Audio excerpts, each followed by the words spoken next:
March 15th, 1918. Champagne Sector, Western Front, 12,000 feet above the scarred earth between Reims and Chalons. Hauptmann Rudolf Berthold of Jagdgeschwader II watched through the early morning haze as another formation materialized, 12 aircraft in tight squadron formation, their distinctive angular lines unmistakable even at distance. SPAD XIIIs, the fourth French fighter patrol he'd spotted that morning. Berthold, holder of the Pour le Mérite and veteran of 3 years aerial combat across the eastern and western fronts, performed quick mental arithmetic that contradicted everything German intelligence had assessed about French production capacity. By his count, the French fielded more SPAD squadrons in this sector alone than intelligence estimates suggested existed on the entire Western Front. What Berthold didn't know, what no German staff officer would understand until summer 1918, was that French aircraft factories weren't producing 50 SPAD XIIIs monthly, as German intelligence calculated. They were building over 300, with 8,472 total SPADs already delivered or in production, creating numerical and technological air superiority that would render German fighter tactics obsolete and German production capacity inadequate for an air war whose industrial scale no pre-war doctrine had anticipated. The encounter Berthold witnessed that morning represented a fundamental miscalculation embedded in German aerial warfare strategy. German intelligence assessments, based on captured documents and aerial reconnaissance of known French aircraft factories, estimated French SPAD production at approximately 50 aircraft monthly, a figure that seemed reasonable given traditional aircraft manufacturing methods and pre-war production rates. The Inspection der Fliegertruppen, responsible for German Air Force planning, calculated that Germany's own fighter production of 200 to 250 aircraft monthly provided comfortable numerical superiority over French capabilities. These calculations informed German fighter deployment, pilot training rates, and strategic priorities for 1918. Oberst Hermann von der Leith Thomson, chief of the German Air Service, operated under assessments that French numerical strength would remain manageable even as American forces entered the war. German war planning assumed that superior pilot training, tactical coordination under the Jagdgeschwader system, and aircraft like the Fokker D-7 would offset any French production advantages. The possibility that French industry had transformed aircraft manufacturing from artisanal production into mass industrial output at scales exceeding German capacity wasn't considered in German strategic planning for 1918. This confidence reflected broader German assumptions about French industrial capacity and aircraft manufacturing complexity. The Albatros and Fokker works represented traditional German engineering approaches, relatively small facilities producing high-quality aircraft through skilled labor. German planners extrapolated that French production would follow similar patterns, constrained by the availability of skilled craftsmen, specialty materials, and complex engine manufacturing. Intelligence estimates noted that the SPAD XIII used the Hispano-Suiza 8BE engine, a sophisticated Vate producing 220 horsepower, surely a bottleneck limiting production given the precision machining required. German technical analysis concluded that even if French airframe production increased, engine manufacturing would constrain overall output to levels German fighter strength could manage. What German assessments missed was that French industry wasn't attempting to match German artisanal manufacturing. They were pioneering industrial mass production of military aircraft at scales that would redefine aerial warfare's character from skilled individual combat to industrial attrition, where numerical superiority determined outcomes.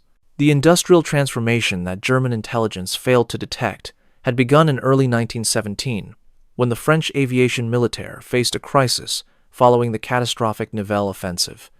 French fighter strength stood at approximately 1,200 aircraft of mixed types, SPADs, Nieuports, and obsolescent models, facing German Jagdstaffeln, equipped with Albatros, D-3, and D-5 fighters that had achieved temporary air superiority. The French solution emerged not from tactical innovation, but from industrial reorganization orchestrated by Louis Blériot, the pioneering aviator who had transitioned to aircraft manufacturing. Blériot, understanding that aerial warfare had become an industrial equation where production capacity determined battlefield outcomes, convinced the French government to reorganize aircraft production along American mass production principles adapted from automotive manufacturing. The Ministry of War authorized the establishment of a national aircraft production consortium coordinating 17 manufacturers under unified specifications and supply chains. This consortium approach, unprecedented in European armaments manufacturing, would transform the SPAD from a specialized racing design into mass-produced industrial output. The SPAD XIII itself emerged from the design office of Louis Bechereau at the Société pour l'Aviation et ses Dérivés in Suresnes, just west of Paris. Bechereau, who had designed the successful SPAD XII, recognized that the next generation required not just improved performance, but simplified manufacturing, suitable for industrial mass production.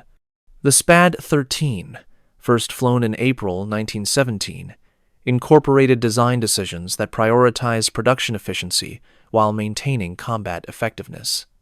Its construction used welded steel tube fuselage frames that could be jig-produced by semi-skilled workers rather than requiring master craftsmen. Wing spars used straight, not curved, sections that reduced manufacturing complexity. The cowling and fuselage panels used standardized aluminum sheets from French metallurgical works. Most critically, Bechereau standardized around the Hispano-Suiza 8BE engine, coordinating with Marc Burkigt, the Swiss engineer who designed the power plant, to establish parallel engine production that would prevent bottlenecks. By June 1917, the SPAD XIII design was frozen and released for mass production with specifications that assumed factory output measured in hundreds monthly, not the dozens that characterized 1916 production rates. The production transformation occurred across 17 French factories that received SPAD contracts between July 1917 and March 1918. The primary manufacturers included Blériot Aéronautique in Suresnes, producing 2,200 SPADs, Société Anonyme d'Établissement, Newport, producing 1,460, Bernard in Boulogne-Billancourt, producing 1,050, Levasseur in Paris, producing 710, and Kellner, producing 680. Smaller contractors contributed hundreds more, creating distributed production capacity that American bombing or German long-range artillery couldn't cripple through single-facility destruction. Each factory received standardized jigs, tools, and specifications ensuring component interchangeability. A SPAD wing from Blériot would fit a fuselage from Newport. French automotive manufacturers contributed expertise in assembly line techniques, with Hispano-Suiza organizing engine production across 6 facilities, employing 18,000 workers by early 1918. The Ministry of Munitions allocated aluminum, steel tubing, and fabric according to production schedules that prioritized aircraft over other armaments. By December 1917, monthly SPAD production reached 150 aircraft. By March 1918, as Berthold observed increasing numbers over the Champagne sector, monthly production exceeded 300 aircraft, 6 times German intelligence estimates, and approaching total German fighter production across all types. The scale of this industrial mobilization becomes clear through comparison with pre-war assumptions about aircraft manufacturing capacity. In August 1914, total French military aviation strength stood at 138 aircraft of all types, with French factories capable of producing perhaps 20 aircraft monthly. The French General Staff estimated that 500 aircraft would suffice for the entire war, with production maintaining that strength through attrition replacement. By contrast, between July 1917 and November 1918, French factories delivered 8,472 SPAD XIIIs alone, not counting SPAD XIIs, Newports, Breguets, and other types produced simultaneously. This represented a 42,000% increase over pre-war total military aviation strength, revealing the complete failure of pre-war planning to anticipate industrial aviation warfare's scale. The SPAD production effort employed approximately 38,000 French workers directly, plus another 80,000 in supply industries, producing engines, instruments, fabrics, and components. France allocated 2.1 billion francs to aircraft procurement in 1918, compared to 45 million francs in the entire pre-war period. The Hispano-Suiza 8BA engine, which German intelligence assumed would limit production, was manufactured at rates exceeding 400 units monthly by mid-1918, with production distributed across facilities in Lyon, Paris, Bordeaux, and licensed production in Italy and the United States. The SPAD XIII's combat employment began in August 1917, when Escadrille SPA 124, the famed Lafayette Escadrille of American volunteers, received the first production aircraft. The unit's commanding officer, Capitaine Georges Teynal, recognized immediately that the SPAD XIII's 220 horsepower Hispano-Suiza engine provided performance advantages that transformed aerial combat tactics. The aircraft achieved 138 miles per hour at altitude, 15 miles per hour faster than the Albatros D5 and comparable to the new Fokker D7. Its two Vickers .303 machine guns, synchronized to fire through the propeller arc, provided double the firepower of single-gun fighters. Most critically for mass deployment, the SPAD XIII proved extraordinarily robust. Its construction could withstand combat damage that would destroy lighter aircraft, and its maintenance requirements suited the field conditions where hundreds would operate simultaneously. By October 1917, French aviation had formed 8 escadrilles equipped with SPAD XIIIs. By January 1918, that number reached 42. By May 1918, when the German spring offensives reached their crisis point, French aviation fielded 81 SPAD XIII escadrilles, totaling nearly 1,400 aircraft, a force that exceeded total German fighter strength on the Western Front. The tactical employment of this numerical superiority transformed aerial warfare's character during 1918. The groups de combat, French fighter wings coordinating multiple escadrilles, deployed SPAD XIIIs in massed formations that German fighter tactics couldn't counter through superior individual skill. On April 12, 1918, over the Montdidier sector during the German Operation Michael offensive, Group de Combat 19 deployed 48 SPAD XIIIs in coordinated attack against German observation balloons and 2-seater reconnaissance aircraft, destroying 11 German aircraft and 7 balloons while losing 2 SPADs. The engagement demonstrated how numerical superiority, enabled by industrial production capacity, overcame the tactical excellence of German pilots. Capitaine René Fonck, France's leading surviving ace with 75 confirmed victories, transitioned to the SPAD XIII in February 1918, and noted in his combat reports how the aircraft's availability and squadron strength allowed aggressive patrol tactics that would have been suicidal with smaller numbers. French fighter doctrine evolved from defensive patrols protecting specific sectors to offensive sweeps seeking German aircraft across broader fronts.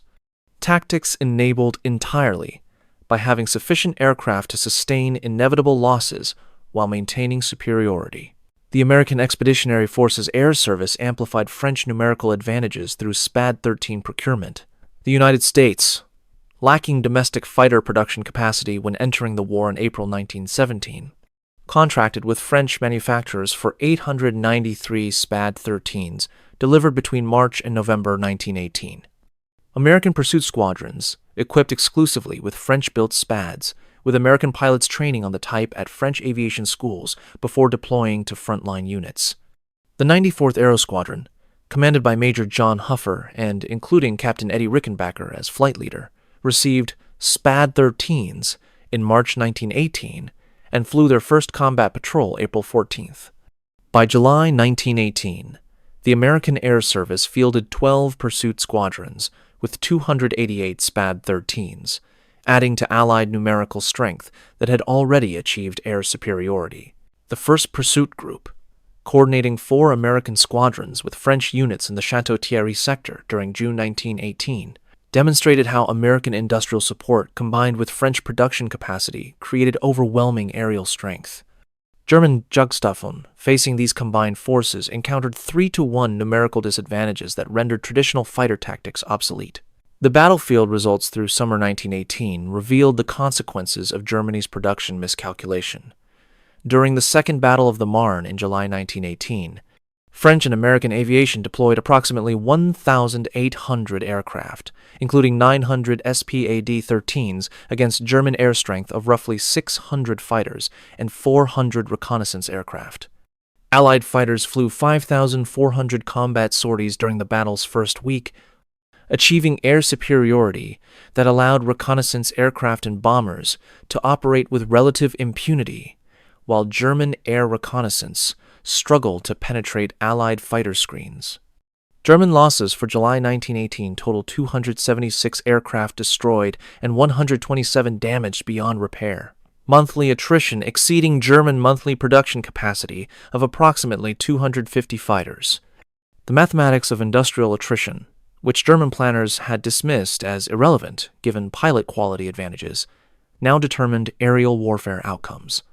Lieutenant Ernst Udet, Germany's second-ranking ace with 62 victories, noted in his memoir written during the 1930s that by August 1918, German fighter pilots encountered Allied formations so numerous that individual combat skill became secondary to surviving numerical disadvantages. The recognition arc, the transformation of understanding from pre-war confidence to wartime reality, manifested clearly in German aerial warfare assessments during 1918. Pre-war German aviation doctrine, formalized in the 1913 regulations, viewed aircraft primarily as reconnaissance assets with fighter aircraft supporting artillery observation protection. The 1916 establishment of Jagdstaffeln represented tactical adaptation to French and British fighters threatening German reconnaissance. But German doctrine still emphasized individual pilot skill and aircraft quality over numerical strength. Oberst von der Leith Thompson's January 1918 memorandum on aviation priorities stated, "Superior training and aggressive tactics by German fighter pilots will maintain qualitative superiority sufficient to accomplish essential reconnaissance and artillery cooperation missions, regardless of enemy numerical prowess." Advantages. This confidence persisted through March 1918 when German spring offensives relied on close air support by ground attack aircraft and fighters. By June 1918, following catastrophic German aircraft losses during the Marne offensive, Leith Thompson issued revised assessments acknowledging that enemy fighter superiority, particularly French SPAD formations, has achieved density making German reconnaissance operations prohibitively costly. The August 1918 German Air Service Situation Report stated plainly, French SPAD production capacity exceeds German intelligence estimates by factors suggesting industrial mobilization comparable to artillery shell production rather than traditional aircraft manufacturing. This recognition came too late for Germany to respond. German industry lacked the facility capacity, worker training, and raw material access to match Allied production scales, even if strategic priorities shifted. Post-war assessments by both German and Allied aviation officers acknowledged that the air war's outcome resulted from industrial production capacity rather than tactical or technological superiority. General Ernst von Höppner, commanding general of the German Air Service, wrote in his 1920 memoir, "We entered the war confident that German technical excellence and pilot training would overcome numerical disadvantages. By 1918, we confronted industrial aircraft production at scales our planning never anticipated. The enemy didn't outfly us, they outproduced us." French assessments emphasize different lessons. General Marie-Joseph Auguste Duval, commanding French aviation from September 1917, stated in his 1921 report, "The SPAD XIII's significance lay not in its performance, which German fighters matched, but in our capacity to produce sufficient numbers that numerical superiority became decisive. We transformed aviation from skilled craft to industrial output." American observers noted similar conclusions. Brigadier General William Mitchell, commanding American air combat units during 1918, wrote, "The lesson of aerial warfare is that industrial production capacity determines outcomes. The side that can sustain losses through replacement while maintaining numerical superiority will achieve air control regardless of individual aircraft quality." These assessments reflected broader recognition that the Great War represented industrial attrition warfare, where production capacity, not tactical excellence, determined strategic outcomes. The SPAD XIII production program revealed another dimension of industrial transformation that pre-war planning hadn't anticipated: the mobilization of women workers into skilled manufacturing previously restricted to men. By July 1918, women constituted 42% of French aircraft industry workers, performing tasks ranging from fabric sewing to welding steel tube fuselages. The Blériot factory in Suresnes employed 3,800 workers in early 1918, of whom 1,600 were women operating drill presses, riveting wing spars, and assembling control surfaces. This transformation occurred across all Allied aircraft industries. Britain, France, Italy, and the United States all expanded aviation production through female workers replacing men conscripted for combat service. The social implications extended beyond wartime necessity. Post-war French labor statistics showed that women retained approximately 28% of aircraft industry positions into the 1920s, creating precedents for female employment in technical industries. The SPAD production achievement thus demonstrated not just industrial capacity but social mobilization, that pre-war military planning, which assumed industrial production would continue with existing male workforces, had entirely failed to anticipate. The comparative production statistics between Allied and German aviation industries for 1918 illustrate the magnitude of Germany's strategic miscalculation. France produced 8,472 SPAD XIIIs between mid-1917 and November 1918, plus 3,500 SPAD XIIs, 3,200 Nieuport fighters, and thousands of reconnaissance and bomber aircraft. Approximately 24,000 military aircraft total for the 1917 to 1918 period. Britain produced roughly 26,000 military aircraft during the same period, including SE-5A fighters, Sopwith Camels, and Bristol fighters. Italy produced approximately 6,500 aircraft, including licensed SPAD XIIIs. The United States, despite entering the war in April 1917, produced 11,000 training aircraft domestically while procuring French combat types. Total Allied aircraft production for 1917 to 1918 approached 70,000 aircraft. German production for the same period totaled approximately 38,000 aircraft of all types, including roughly 14,000 fighters. Germany faced not a manageable numerical disadvantage, but industrial output ratios approaching 2-to-1 in total aircraft and 3-to-1 in fighter production specifically. The SPAD XIII alone represented production volume exceeding total German fighter production by 60%, validating Hauptmann-Berthold's March 1918 observations that French fighter numbers contradicted all German intelligence assessments. The technological dimension adds complexity to this production story. The SPAD XIII's performance, 138 miles per hour top speed, 21,800 foot service ceiling, and 2-gun armament, matched or slightly exceeded contemporary German fighters, including the Fokker D-7 introduced in April 1918. German technical superiority, which had characterized the 1915 to 1916 Fokker-Eindecker period and the 1917 Albatros period, no longer existed by 1918. The Fokker D-7, Germany's most capable fighter and one of aviation history's outstanding designs, entered service too late and in too small numbers to affect strategic outcomes. German factories delivered approximately 2,000 D-7s between May and November 1918, insufficient to replace losses, while also expanding total fighter strength to match Allied numbers.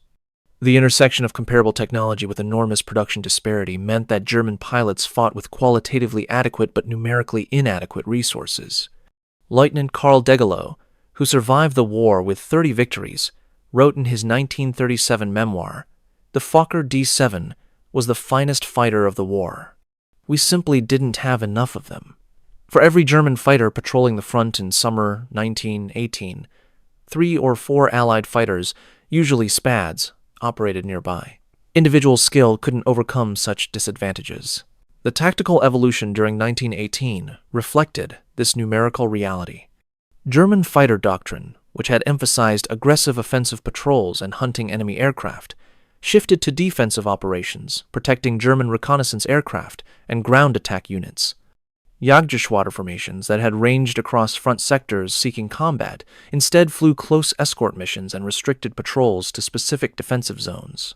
The famous circuses, large fighter formations led by aces like Manfred von Richthofen, killed April 1918, and his successor, Hermann Göring, no longer operated as offensive weapons but as defensive shields against Allied air superiority.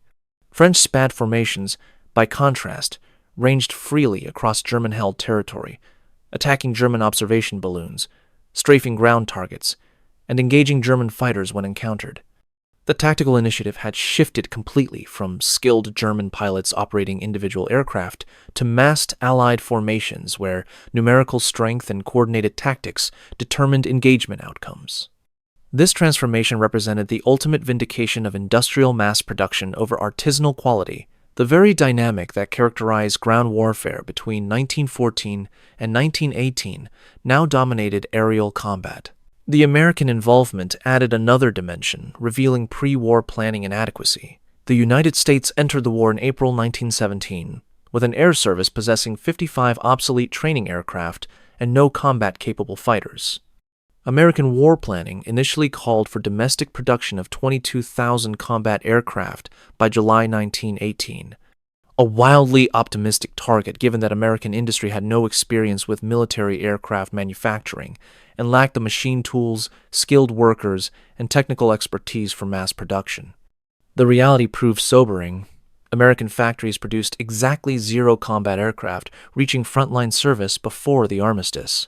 The United States equipped its combat squadrons entirely with French and British aircraft, particularly SPAD XIIIs, procured through French contracts. The 893 SPADs delivered to American squadrons represented not American production capacity but French industrial output diverted to American units. This experience demonstrated that even the world's leading industrial economy required years to establish military aircraft production capacity, a lesson entirely absent from pre-war planning by any nation. The fact that France supplied not just its own forces, but substantial American combat aviation while also providing aircraft to Italy, Belgium, and Britain revealed industrial mobilization at scales unprecedented in military history.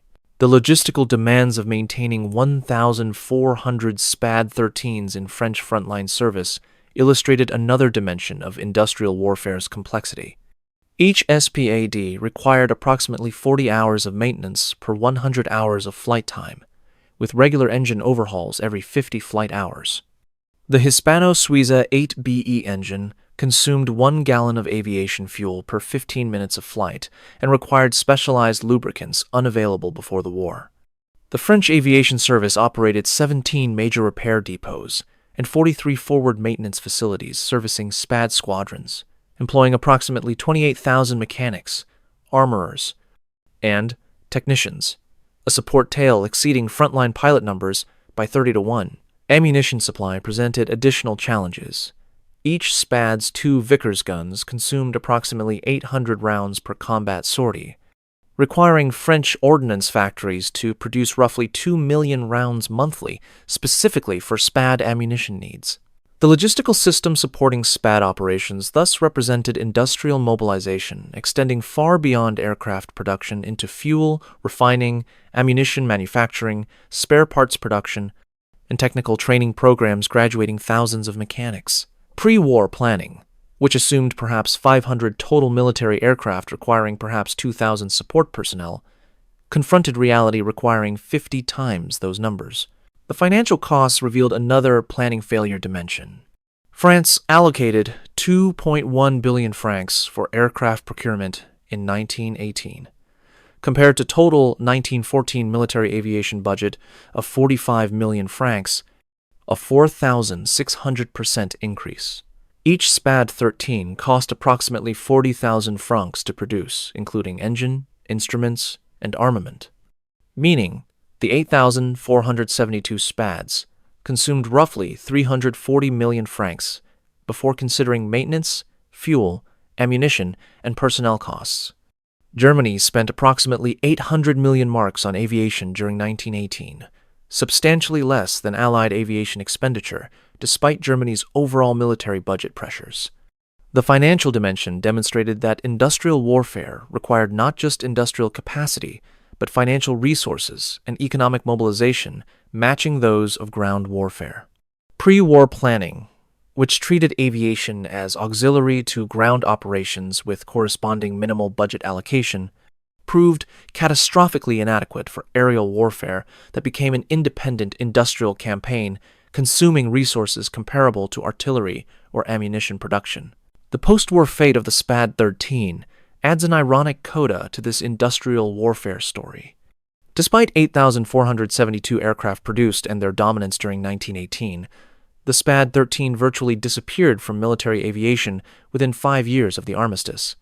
Post-war military aviation rapidly adopted all-metal construction, monoplane designs, and radial engines that rendered the SPAD's fabric-covered biplane configuration obsolete. France disposed of thousands of surplus SPADs through sales to minor nations, scrapping, or conversion to civilian aircraft, with few surviving into the 1930s. The industrial mobilization that produced 8,472 SPADs in 18 months thus created weapons relevant only for the specific conflict that generated them, another demonstration of how industrial warfare's intensity produced technological obsolescence at unprecedented rates. The SPAD's rapid post-war disappearance illustrated that modern industrial warfare consumed not just materiel, but the very industrial capacity and technological innovation producing that materiel, creating cycles of production, deployment, obsolescence, and replacement that pre-war planning hadn't imagined possible.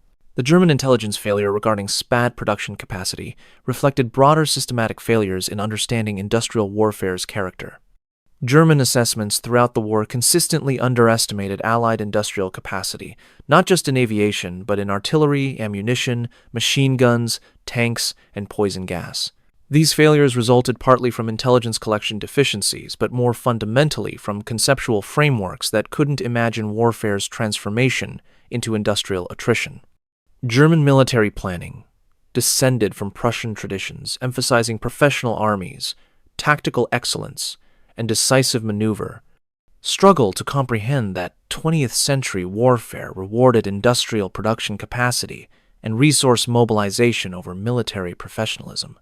The specific failure to assess French SPAD production accurately, estimating 50 monthly when reality exceeded 300, exemplified this broader conceptual blindness.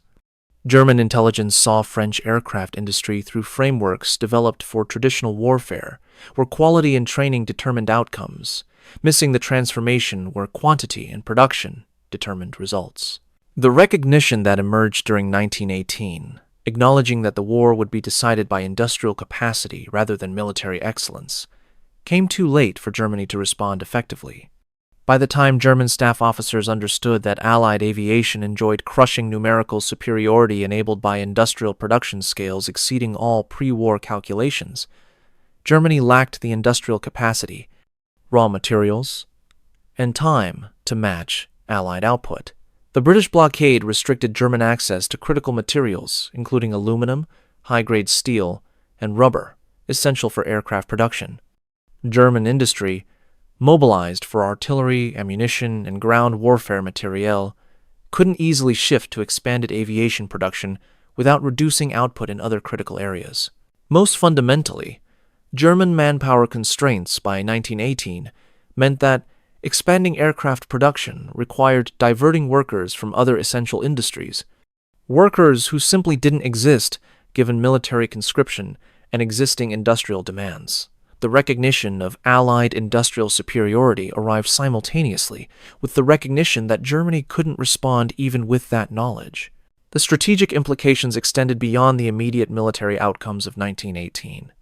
The SPAD XIII production achievement demonstrated that future warfare would be decided by nations possessing both advanced industrial capacity and the organizational ability to mobilize that capacity for military production at unprecedented scales. The traditional military powers, Prussia, Austria-Hungary, Russia, which had dominated European warfare through professional armies and tactical excellence, now faced obsolescence in conflicts where industrial production determined outcomes. The Allied victory in 1918 reflected not superior military tradition, but superior industrial mobilization, with France, Britain, and especially the United States possessing industrial capacity that Germany and Austria-Hungary couldn't match. This transformation would shape all subsequent military planning, with industrial production capacity, resource access, and economic mobilization capacity becoming primary strategic considerations rather than secondary logistics concerns. The lesson that Hauptmann-Berthold should have understood that March morning over the Champagne sector, but couldn't, given German intelligence assessments and doctrinal frameworks, was that aerial warfare had transformed from skilled individual combat into industrial attrition, where production capacity determined outcomes. The 12 SPAD XIIIs, he observed, represented not exceptional French effort, but routine output from industrial mobilization, producing 300 aircraft monthly.